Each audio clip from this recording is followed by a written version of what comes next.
menyembahmu, jiwaku merindukan Yesus.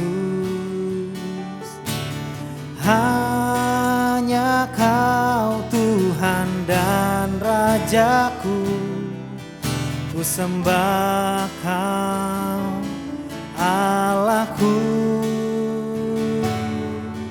Ku rindu melayanimu, ku suka senangkanmu Yesus. Hanya Kau kuat dan harapku, ku sembah Kau selamanya. Ku sembah Kau Yesus, ku sembah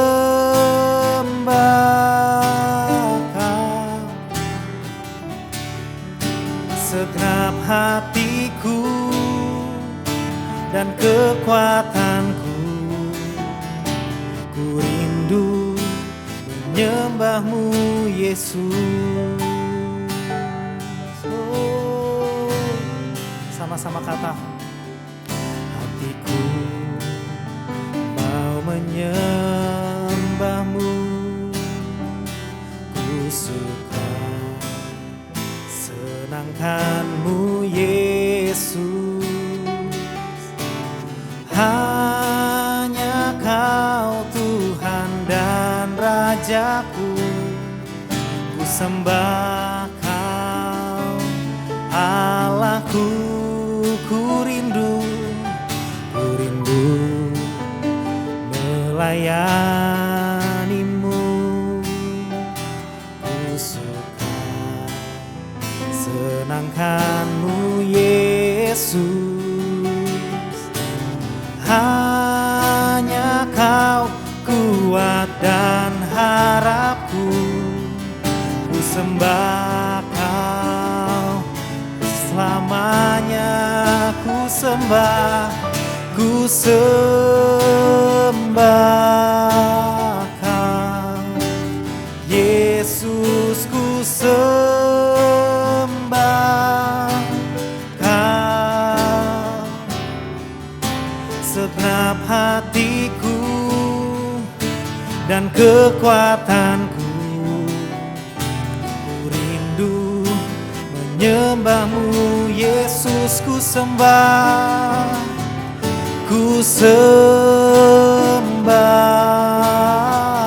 Kau Yesus, ku sembah Kau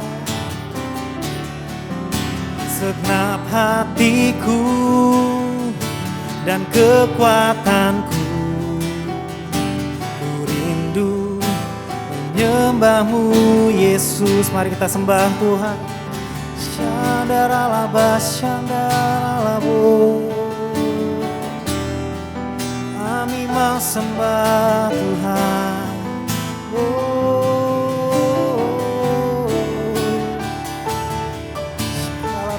Baralabaya, shandaralabarabaralabaralabaralaba.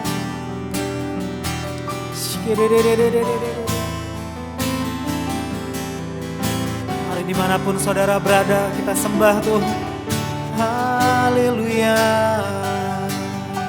Oh Tuhan, kami mau sembah, kami mau lebih lagi menyembahmu ya Tuhan.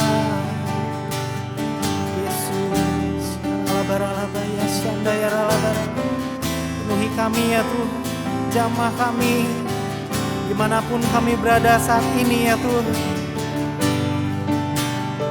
Bahkan penuhi rumah kami, kuasai tempat ini ya Tuhan. Shandaralabarabaralabaya shandaralabaralabara. Kami butuh Engkau, kami butuh Roh Kudus.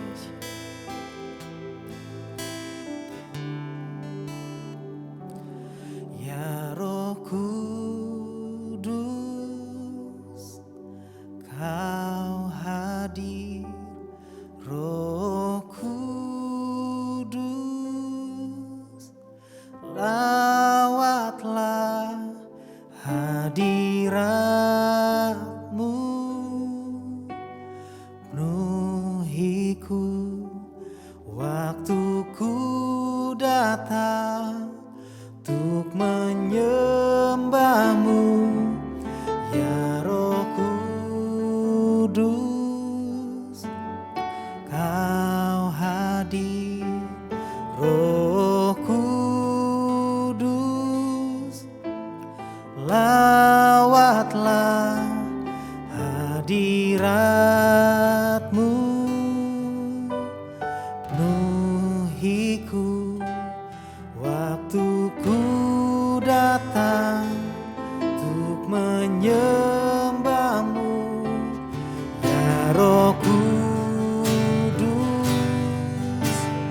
Kau hadir, Roh Kudus, lawatlah hadiratmu, penuhiku waktu ku datang untuk menyembahmu. Sekali lagi, ya Roh Kudus. Kau hadir, Roh Kudus, lawatlah hadiratmu,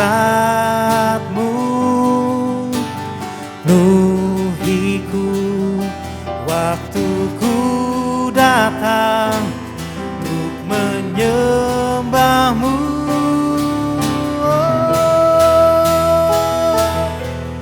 Ku sembah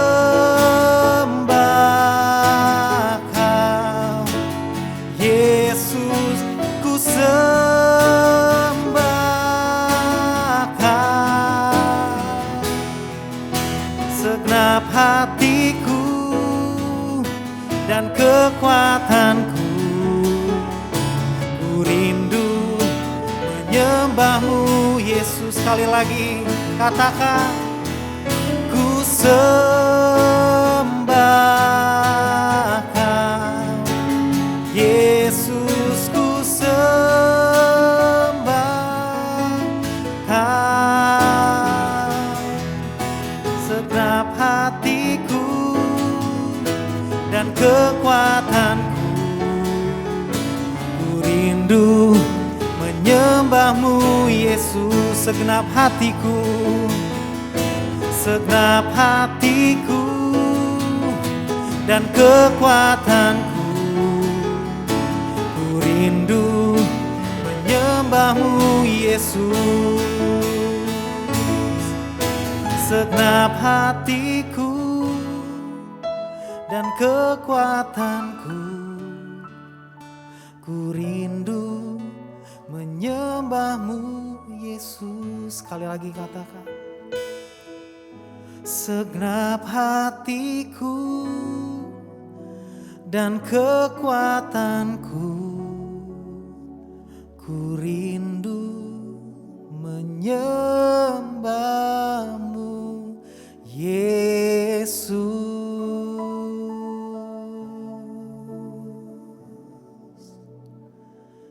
Shalom Bapak Ibu Saudara, puji Tuhan kita bisa bertemu lagi hari ini. Saya percaya Tuhan Yesus selalu menyertai kita. Tema sharing kita pada pagi hari ini berjudul Pencobaan adalah tempat pembuktian. Saya akan membacakan 2 ayat pendahuluan sebagai ayat yang akan menguatkan tema kita pagi ini. Ayat yang pertama di 1 Korintus 10 ayat 13. Saya akan bacakan buat saudara. Pencobaan-pencobaan yang kamu alami ialah pencobaan-pencobaan biasa yang tidak melebihi kekuatan manusia. Sebab Allah setia dan karena itu Ia tidak akan membiarkan kamu dicobai melampaui kekuatanmu. Pada waktu kamu dicobai, Ia akan memberikan kepadamu jalan keluar sehingga kamu dapat menanggungnya. Saya akan bacakan 1 ayat lagi di Roma 8 ayat 28. Kita tahu sekarang bahwa Allah turut bekerja dalam segala sesuatu untuk mendatangkan kebaikan bagi mereka yang mengasihi Dia, yaitu bagi mereka yang terpanggil sesuai dengan rencana Allah. Nah saudara, firman Tuhan dengan jelas berkata bahwa setiap pencobaan yang kita alami adalah pencobaan yang biasa, yang tidak melebihi kemampuan kita. Bahkan Tuhan berjanji pasti akan berikan jalan keluar di saat kita sedang mengalami pencobaan. Kita sebagai pengikut Kristus adalah milik kepunyaan Kristus. Karena itu, Ia tidak akan memberikan pencobaan di luar kendalinya. Tuhan akan menguatkan kita menanggung segala sesuatu dan tidak akan membiarkan kita dicobai melampaui kekuatan yang diberikannya kepada kita. Saudara, sesuai tema kita hari ini, pencobaan itu adalah tempat pembuktian. Nah, pembuktian seperti apa yang dimaksud? Saya akan bagikan dua hal. Yang pertama, pencobaan adalah pembuktian bahwa Tuhan dapat dipercaya. Tuhan punya kehendak agar anak-anaknya hidup sehat, segala kebutuhan tercukupi, bahkan berlimpah dan dimuliakan. Sebagai contoh, saudara pasti ingat tentang orang yang lumpuh yang sudah 38 tahun sakit lumpuh di kolam Bethesda. Saat itu Tuhan Yesus bertanya kepadanya di Yohanes 5 ayat 6, "Maukah engkau sembuh?" Pertanyaan Tuhan Yesus ini membuktikan bahwa Dia mau dan Dia sanggup menyembuhkan orang lumpuh tersebut. Dan apa yang Dia firmankan pasti terjadi. Ayat selanjutnya di Yohanes 5 ayat 8-9, saya bacakan ayat yang ke-8. Kata Yesus kepadanya, "Bangunlah, angkatlah tilammu, dan berjalanlah." Ayat yang ke-9, pada saat itu juga semula orang itu, lalu ia mengangkat tilamnya dan berjalan. Tetapi hari itu hari Sabat. Kemudian hal yang kedua yang menjadi pembuktian di dalam pencobaan adalah iman kita. Saudara, percaya itu tidak sebatas ucapan saja, tetapi juga melalui tindakan. Apa respon kita ketika mengalami cobaan yang berat? Apakah kita akan tetap percaya Tuhan sanggup menolong kita dan melakukan mujizat, bahkan di saat kondisi kita sangat buruk? Di dalam kitab Matius 8 ayat 5, diceritakan tentang iman seorang perwira di Kapernaum. Perwiranya percaya sekalipun Tuhan tidak hadir di rumahnya secara fisik dan menumpangkan tangan atas hambanya yang lumpuh. Perwira ini sangat percaya asal Tuhan Yesus mengucapkan sepatah kata saja, maka hambanya pasti sembuh. Dan hal itu terbukti, hambanya sembuh. Iman si perwira begitu luar biasa. Dia percaya bahwa Tuhan punya kuasa yang tidak terbatas oleh ruang dan waktu. Sang perwira percaya hal itu dan itulah yang terjadi. Apa yang ia percayai terjadi sesuai imannya. Inilah bentuk iman yang mampu menyaksikan turunnya mujizat Tuhan. Saudara, mari kita baca di kitab Matius 8, ayat 8 dan ayat 13. Ayat 8 berbunyi, "Tetapi jawab perwira itu kepadanya, 'Tuan, aku tidak layak menerima Tuhan di dalam rumahku. Katakan saja sepatah kata, maka hambaku itu akan sembuh.' Ayat 13, lalu Yesus berkata kepada perwira itu, 'Pulanglah dan jadilah kepadamu seperti yang engkau percaya.' Maka pada saat itu juga sembuhlah hambanya." Saudara, melalui sharing firman Tuhan pagi ini, kita dapat menarik kesimpulan bahwa pencobaan itu adalah tempat pembuktian apakah Tuhan yang kita sembah dapat dipercaya. Dan apakah kita tetap beriman bahwa Tuhan mau dan sanggup menolong kita ketika kesulitan datang di hidup kita. Puji Tuhan, saya percaya sharing pagi hari ini memberkati kita semua. Mari kita satu dalam doa. Bapa kami yang di surga, yang kami sapa dalam nama anak-Mu Tuhan Yesus Kristus. Terima kasih kalau hari ini Tuhan, kami Engkau beri kekuatan dan kesehatan. Kami boleh belajar firman-Mu kembali ya Tuhan, yang menguatkan kami. Kami percaya Engkau selalu ada, Engkau selalu hadir di dalam pencobaan, di dalam setiap masalah yang terjadi dalam kehidupan kami. Dan kami percaya Engkau Allah yang setia, Engkau akan selalu buka jalan bagi kami, menguatkan dan memampukan kami untuk bisa keluar sebagai pemenang dalam setiap pencobaan yang Allah izinkan terjadi. Terima kasih Tuhan, terima kasih. Berkati hari ini Tuhan, sehingga apapun yang kami lakukan dan kerjakan, Tuhan Yesus buat berhasil. Lindungi, jaga dan sertailah kami Tuhan. Dan biarlah kemuliaan Allah selalu turun menyertai kehidupan kami semuanya. Di dalam nama anak Tuhan Yesus Kristus, kami berdoa dan mengucap syukur. Haleluya. Amin. Tuhan Yesus memberkati.